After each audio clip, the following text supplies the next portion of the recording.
nuestro derecho a protestar y nuestro derecho a que esas malas leyes se cambien, porque pues es nuestro derecho también.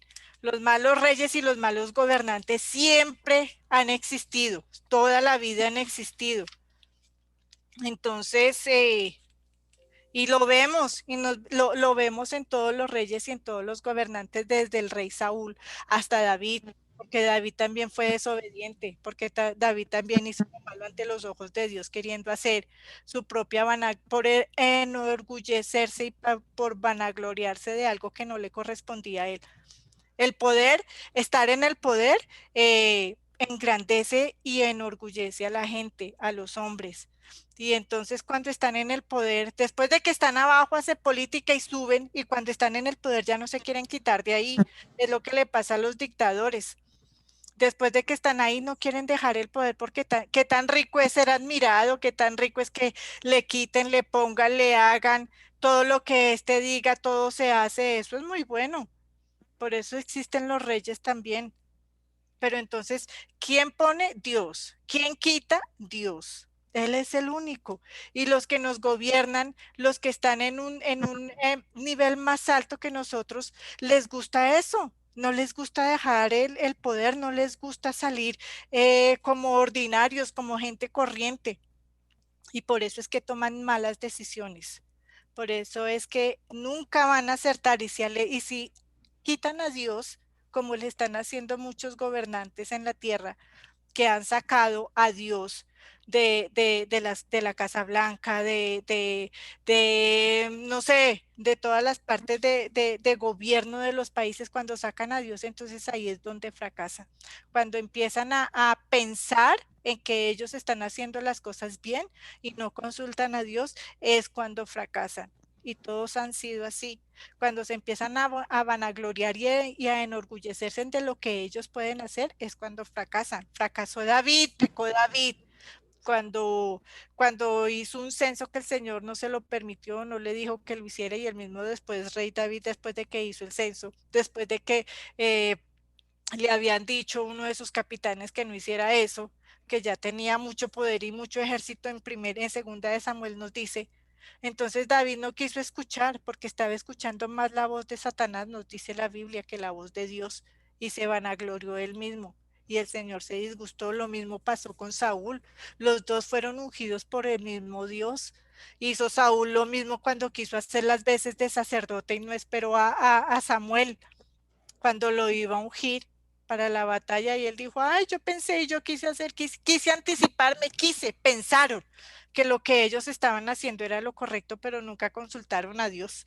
Y es lo mismo lo que le pasa a los presidentes y a los alcaldes de hoy, como lo que tenemos, no voy a decir el nombre donde estoy, pero es lo mismo que está pasando cuando la gente piensa que lo que están haciendo es lo correcto, bajo su propia voluntad, es cuando fracasan bajo su propio entendimiento y con mala asesoría, es cuando fracasan.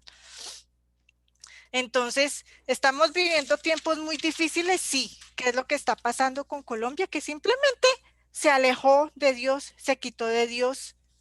Estamos viviendo y sufriendo una serie de cambios y viviendo eh, esto lo estamos viviendo desde hace mucho tiempo, esto no es solamente ahora, esto es un cúmulo de muchas cosas. El inconformismo, la desigualdad social y la desigualdad cultural. Pasamos tiempos de sometimiento, tiempos de encierro, y esto simplemente la gente se cansó. La gente está deprimida, la gente está cansada, la gente está aburrida y el gobierno no nos da ninguna otra solución. La gente lo que medio tenía para librar sus frustraciones era la iglesia. Y cuando quitaron la iglesia, entonces la gente ya no tiene a dónde acudir, porque es muy diferente uno tener una consejería cara a cara con los pastores o con las personas que hacen consejería, que hacen liberación y que calman, a no tener nada, a no tener a nadie, a no poder asistir, a no poder estar en un lugar en donde uno sienta la paz y la tranquilidad. Hasta eso no lo quitaron, hasta las iglesias. La negligencia por parte de nuestros gobernadores, el orgullo y su vanidad de querer hacer su voluntad. Se posesionan de nuestros dirigentes y no solamente en la política, también lo vemos nosotros en todos los, en todos los mandos altos que están sobre nosotros. Muchas veces en los trabajos, porque también hay frustración. A eso le añadimos la frustración del trabajo, porque hay personas que cuando están en un nivel más alto que sus subordinados, entonces empiezan a humillar, empiezan a pisotear, empiezan a hacer matoneo, porque también existe el matoneo en el trabajo. Y esa, desafortunadamente, esa es la naturaleza humana. Todos, o mejor dicho, la mayoría de los seres humanos son así. No debería ser, pero cuando la gente tiene un poquito de autoridad sobre esa persona, tiende a humillar, tiende a someter y tiende a hacer su voluntad sobre lo que esa persona, ese subalterno, quiere. No sé por qué, no sé por qué escuchamos nosotros la voz de Satanás y no escuchamos la voz del Señor. El sentir humano es el sentir de vanagloria, es el sentir el poder, es el sentir de la vanidad. Ese es por lo general lo que la gente le gusta sentir y en estos tiempos tan difíciles de encierro y de frustración, pues en algún momento todo tiene que explotar. Colombia se olvidó de Dios, Colombia se olvidó y lo sacó y lo que es peor, aceptó todas las religiones y todas las cosas malas que nos vienen de afuera, todas esas creencias, todos esos baales, nos arrodillamos. Muchas veces lo hicimos ante esas imágenes de acera, ante esas imágenes inmundas, esa idolatría. Mire, Colombia aceptó la idolatría, Colombia aceptó ¿cómo se llama eso? La santería, Colombia aceptó el vudú, Colombia aceptó el yoga, Colombia aceptó el Hare Krishna, Colombia aceptó todas las religiones paganas de todo el mundo y las tenemos aquí como propias. Quitaron las iglesias de Dios para traer todas esas inmundicias. ¿Qué pasó? ¿Cuáles son las consecuencias? Pues estas son las consecuencias. Entonces resulta que Colombia acepta todo. En Canadá también una iglesia cristiana que la pastora se declaró atea y se dice iglesia cristiana, la iglesia cristiana con una pastora atea y dice yo no creo en Dios. Entonces, ¿en dónde está quedando el cristianismo? ¿En dónde estamos quedando nosotros como cristianos? Y la gente y reniegan de los cristianos. Ah, es que esos cristianos, miren a los cristianos, mire que aceptan no sé qué. ¿Por qué? Porque la misma iglesia aceptó. Somos nosotros los que lo decimos, es la palabra del Señor. Y entonces hay quienes dicen que es que el Señor me perdone, pero es lo que dicen, que es que Jesús era homosexual porque andaba con hombres. Mm. El Señor reprenda ese demonio tan inmundo y mentiroso. Y entonces que Jesús no era puro y que tenía mujer y que tenía mujeres. Inventan cuanta cantidad de bestialidad se les quiera imponer, pero esto es el mismo Satanás hablando. Este es el mismo Satanás que quiere imponer su ideología mentirosa porque el Señor dice, se levantará uno que no hace caso al amor de mujer.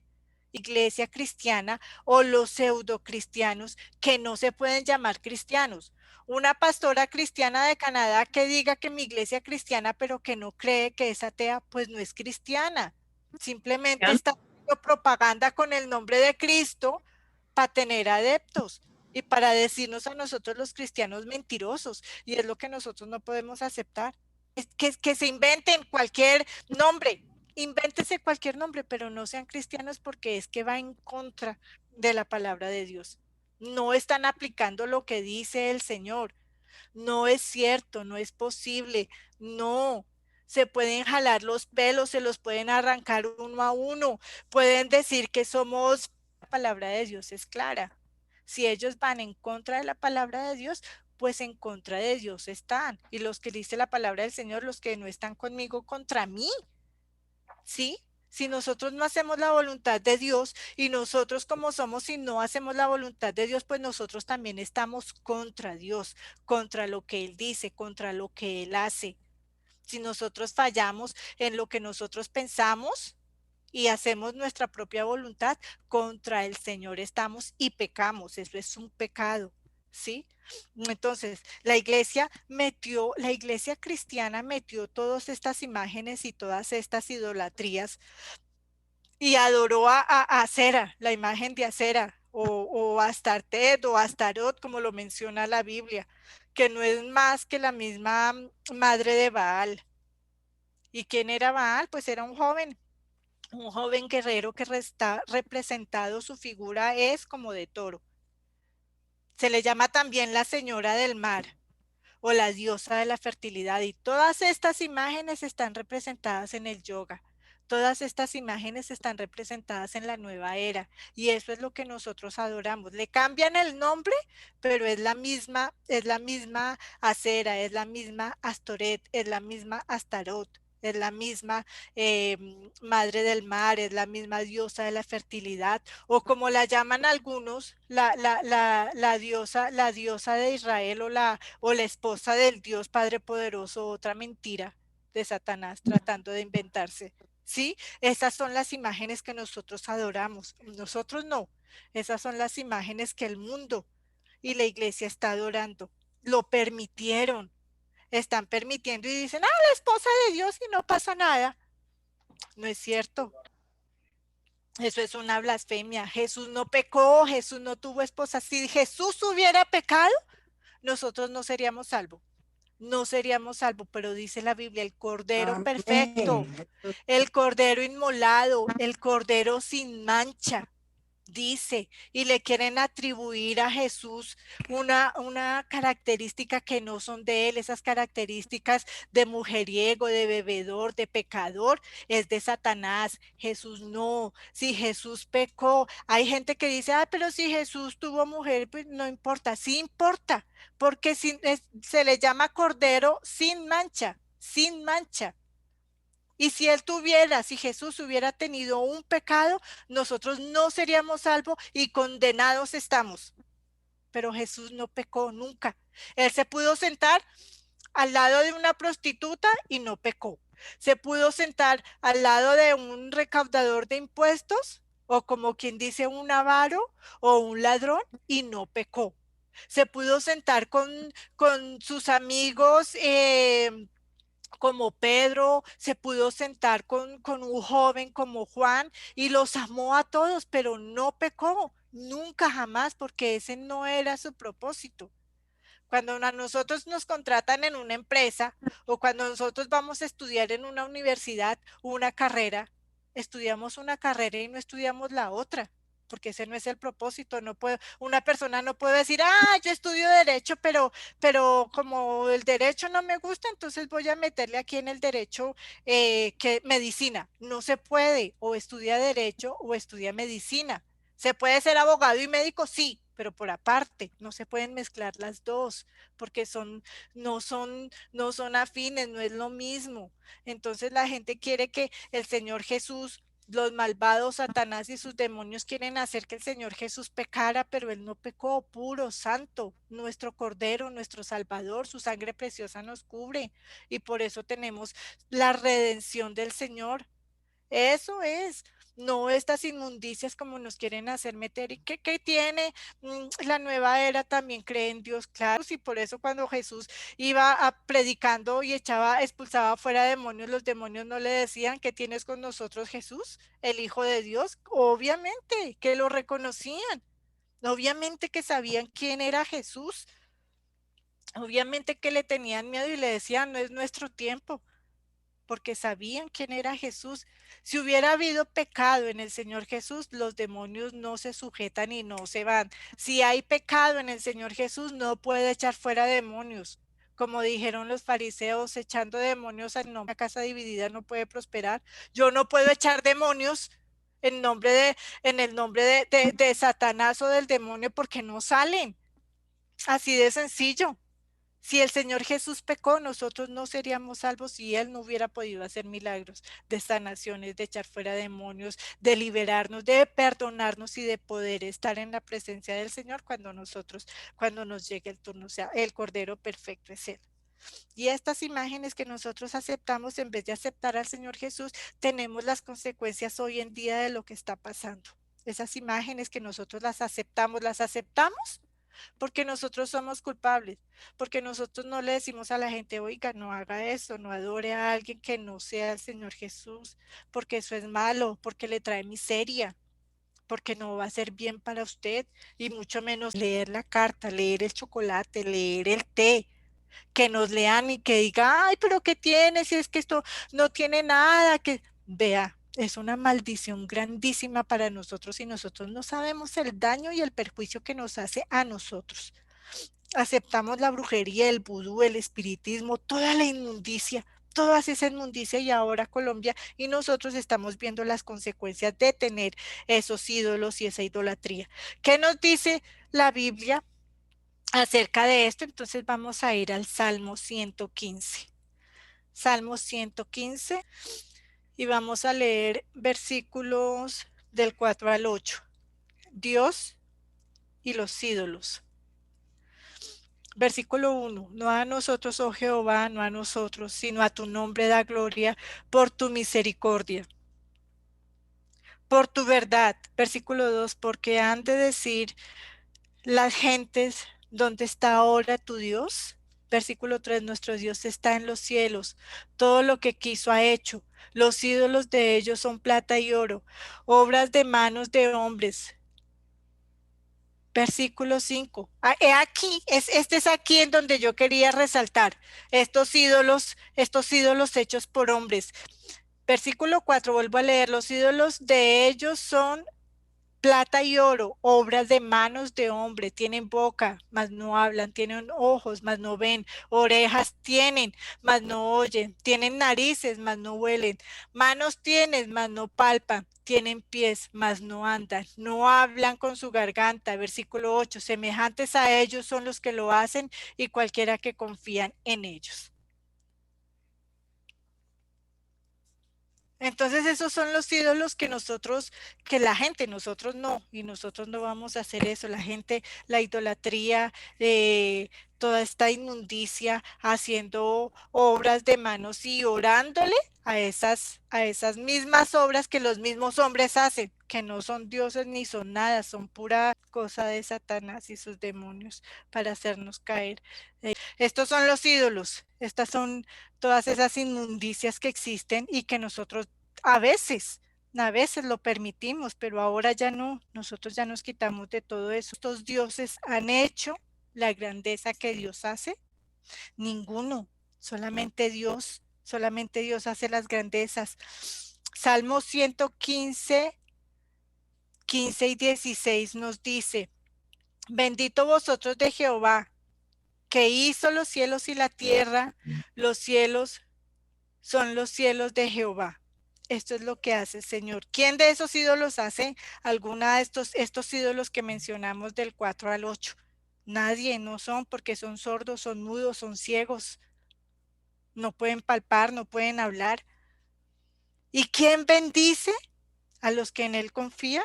¿Acaso estos ídolos? A ver qué nos enseña el Salmo 15 del 8 al 2. 9 nos dice, oh Israel, confía en Jehová, él es tu ayuda y tu escudo.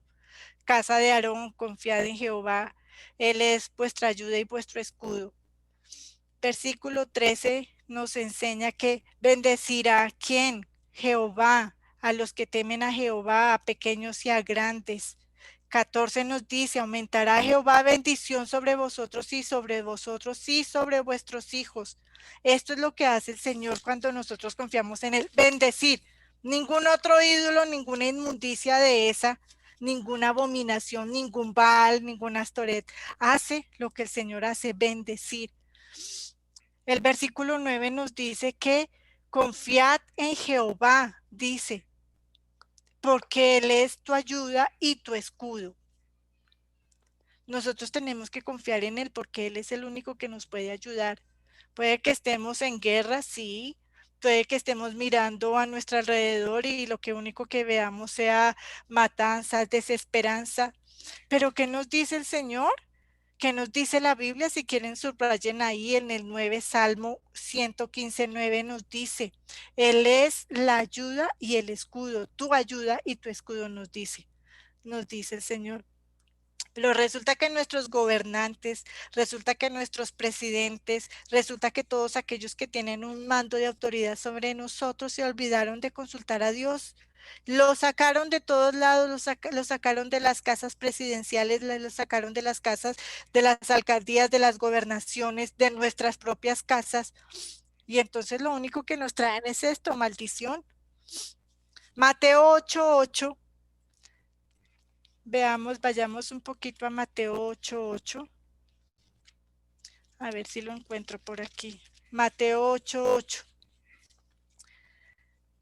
León le dice, se le acerca al Señor Jesús y le dice que tiene un criado que está postrado y atormentado.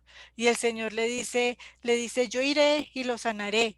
Pero aquí lo importante de este centurión que el Señor lo trae para memoria de él, es que respondió el centurión y le dijo, Señor, no soy digno de que, estoy leyendo 8:8, Señor, no soy digno de que entres en mi techo, solamente di la palabra y mi criado sanará. Y versículo 9, que este es el que quiero tener yo aquí presente. ¿Por qué? Porque soy hombre bajo autoridad y tengo bajo mis órdenes soldados y digo a este ve y va, y digo al otro ven y viene, y a mi siervo hace esto y lo hace.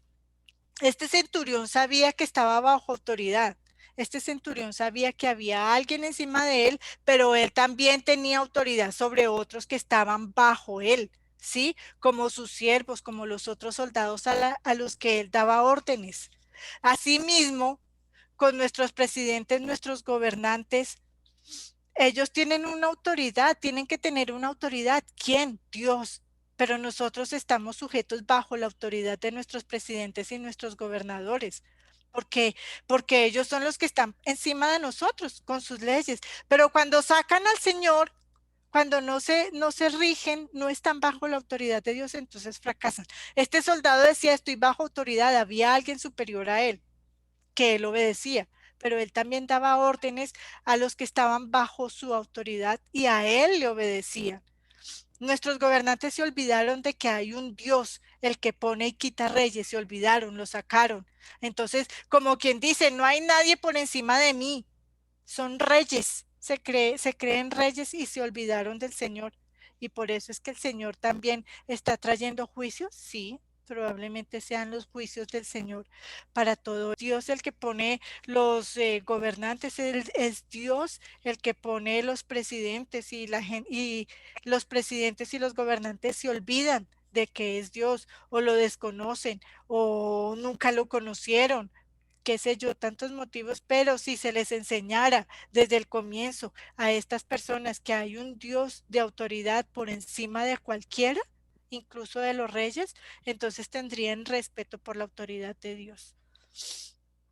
Dios ungió a Saúl como rey. Primera de Samuel 10:1 nos dice, ¿no te ha ungido Jehová como príncipe? Y en Primera de Samuel 9:17 el Señor dice, este gobernará mi pueblo. Refiriéndose a Saúl, el Señor dice, Él es el que gobernará a mi pueblo. En Primera de Samuel 16:12, refiriéndose a David, el Señor dijo, levántate, le dice, y úngelo, porque estaba hablando de David, que este sería el próximo rey. Entonces es Dios el que pone, es Dios, no que ninguno se vaya a vanagloriar por su propia inteligencia, sabiduría o poder. Primera de Timoteo 2 nos dice, a ver si me voy aquí a Primera de Timoteo 2. Primera de Timoteo 2 nos dice sobre la instrucción sobre la oración. También nos enseña a cómo nosotros tenemos que orar sobre estas personas que están gobernando sobre nosotros. Exhorto ante todo a que se haga rogativas, oraciones, peticiones y acción de gracias por todos los hombres. 2, por los reyes y por todos los que están en eminencia, para que vivamos quieta y reposadamente en toda piedad y honestidad. Versículo 3, porque esto es bueno y agradable delante de Dios nuestro Salvador, Él es el que pone y quita reyes, Él es el que pone y quita presidentes, gobernantes, y tenemos que orar por ellos. ¿Por qué? Porque eso le agrada a Dios, eso es lo que quiere el Señor que nosotros hagamos. Así nosotros no queramos, nos caiga gordo el presidente, nos caiga gordo el que está gobernando, pero esto le agrada a Dios. En Proverbios 29:2 nos dice que cuando el justo domina, se alegra la tierra, más cuando domina el impío, el pueblo gime. ¿Sí? Entonces esto nos lo enseña el mismo Señor. Tenemos que orar por estos gobernantes, sean buenos o sean malos, para que terminen por lo menos con dignidad, para que sean, no sé, entendidos en la palabra del Señor, para que sean sabios, para que el Señor les dé inteligencia y sabiduría, para que sepan llevar como Salomón, que lo único que le pidió a Dios era inteligencia y sabiduría para poder guiar su pueblo. Pero los gobernantes y los presidentes se olvidaron de pedirle a Dios inteligencia y sabiduría para dirigir un pueblo que no les corresponde a ellos. Somos pueblo de Dios, todos les pertenecemos, somos criaturas hechas por Dios. Segunda de Crónicas 7:14 nos dice, si se humillara mi pueblo, espérenme, se los leo aquí, nos dice, Segunda de Crónicas 7:14, si se humillare mi pueblo sobre el cual mi nombre es invocado, y oraren y buscaren mi rostro, y se convirtieren de sus malos caminos, entonces yo iré desde los cielos y perdonaré sus pecados y sanaré su tierra, dice el Señor. Entonces eso es lo que nosotros tenemos que hacer. Oremos por aquellos que no saben, que no quieren o que no pueden orar al Señor, por aquellos que están en eminencia, como dice la Biblia, que están en un puesto de mando, y oremos por ellos para que se conviertan al Señor, para que sepan hacer bien las cosas con inteligencia y con sabiduría, porque pueblo de Dios somos todos, y más los cristianos, ahora que estamos en tiempos de pruebas, en tiempos difíciles, el Señor viene pronto. Esto no lo digo solamente yo, lo dicen mucha gente. Y entonces, para que estemos preparados, para que el Señor se agrade de nosotros, de nuestras oraciones, de nuestras peticiones, y podamos pedir conforme a la voluntad del Señor. Entonces, ahí empecemos. Primeramente, gracias, Señor. Gracias por permitirnos este tiempo, Padre de la Gloria.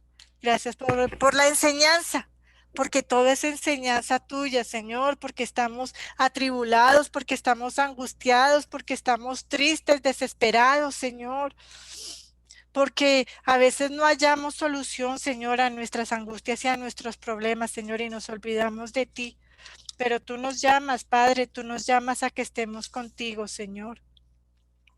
Gracias por este tiempo, Señor, de oración e intercesión, que ojalá se unan más, Señor, que pronto podamos ser muchos, Señor, los que clamamos y pedimos a ti. Gracias por este tiempo, por los que estamos reunidos, Señor.